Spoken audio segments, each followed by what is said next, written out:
22 майда 600 миңден ашуын кыргыз жарандарынын жана ишканалардын жеке маалыматтары чыгып кетти. Аны Team Insane Pakistan деп аталган хакердик топ Телеграмга жана Фейсбукка жарыялаган. Алар муну Бишкекте чет элдик студенттерге жасалган зордук-зомбулукка протест катары деп түшүндүрүшкөн. Маалымат базадагы тизмеде жарандардын, фирмалардын аты жөнүн, аталышын, ийнин номурлары жана даректери бар. Тизмеде Камчек Ташиев, Эдил Байсалов, Адылбек Касмалиев, Алтынбек Абдувапов, Нурланбек Шакиев, Элдар Абакиров, Балбак Төлөбаев, Өмүрбек Текебаев сыяктуу белгилүү мамлекеттик кызматкерлер, депутаттардын аты жөнүнө дал келген ысымдар бар. Жарыяланып кеткен маалыматтарда Улуттук коопсуздук комитетинин кибер коопсуздук боюнча борборунун директору Кубанычбек Молдосариевдин дагы ысымын көрүүгө болот. Ошондой эле экс-президент Алмазбек Атамбаев, мурунку өкмөт башчы Өмүрбек Бабанов, экс-депутат Адахан Мадумаров жана башкалар бар. Жарыяланган маалыматтар аталган тизмедеги адамдардын чыныгы маалыматтары менен дал келерин бир нече адам тастыктады. Мына көчөкү пакистандык хакерлердин айынан менин да маалыматтарым чыгып кетти. Эми албетте мен жашыра турган эч нерсем жок. Өкмөттө жүрөт, депутаттар жүрөт, анын ичинен мен да жүрөм. Эми бул Алмазбек Акмжанович кандай кылабыз буларды? Мына ушуну өкмөт улуттук коопсуздук кызматы иштеш керек да. Биздин министерство цифровизация санарип министрлиги бар, алар эмне кылып атышат? Эми өлкөнүн коопсуздугунда ушундай маалыматтар чыга береби? Коргонуу үчүн кандайдыр бир чараларды көрүш керек да. Эми биздин жашыра турган эч нерсем жок, бирок эми ушул неприятно карабайсызбы чыгып кеткен. Эми буларга чыгып кеткенден кийин ар жактагы өлкөнүн сырлары кандай болот? Эми ушуну Алмазбек Акмжанович сиз өзүңүз көзөмөлгө алып, улуттук коопсуздук кызматы менен чогуу бир иш-чара көрүш керек да. Ал жакта өлкөнүн жетекчилигинин фамилиялары жүрөт. Хакерлер маалыматтарды кайдан алганын айткан жок. Бирок Азаттыктын журналисттерине Gov.kg сайтынын субдоменин бузуп киришкенин билдирип, колуна тийген базаны Жогорку соттун маалыматы дешти. Жогорку сот бул маалыматты четке акта. Биз кайрылган жарандардын айрымдары жеке маалыматтарын мамлекеттик салык кызматынан же каттоо мекемесинен алган болушу мүмкүн деп божомолдошот. Кыргызстандын мамлекеттик органдары, анын ичинде салык кызматы соңку айларда олуттук кибер чабуул болбогонун, маалымат системалары бекем корголоорун, кандай хакерлик топ болбосун бузуп кире албай турганын билдирүүдө. Маалымат бүт эле госоргандарда бар да, мамлекеттик органдарда.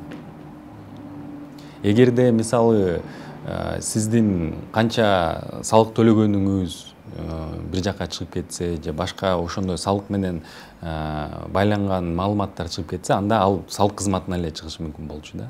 Бирок андай маалымат чыккан эмес да. Жеке номер боюнча эле маалыматтар деп мен да ошону уккам. Хакерлер өкмөттүк базаны бузуп киргенин айтканы менен аны көз карандысыз булактар аркылуу ырастоо мүмкүн эмес. Team Insane Pakistan тобу буга чейин ачыкка чыгып кеткен базаны дагы колдонушу мүмкүн. Анткени 2020-жылы Кыргызстандагы маалымат каражаттары 800 миңден ашуун салык төлөөчүнүн жеке маалыматтары ачыкка чыгып кеткенин жазып чыгышкан. Кактус медиа басылмасы дагы бул топ жарыялаган маалыматтар 4-5 жыл мурдагы ачыкка чыгып кеткен база болушу мүмкүн деген версияны бекемдейт.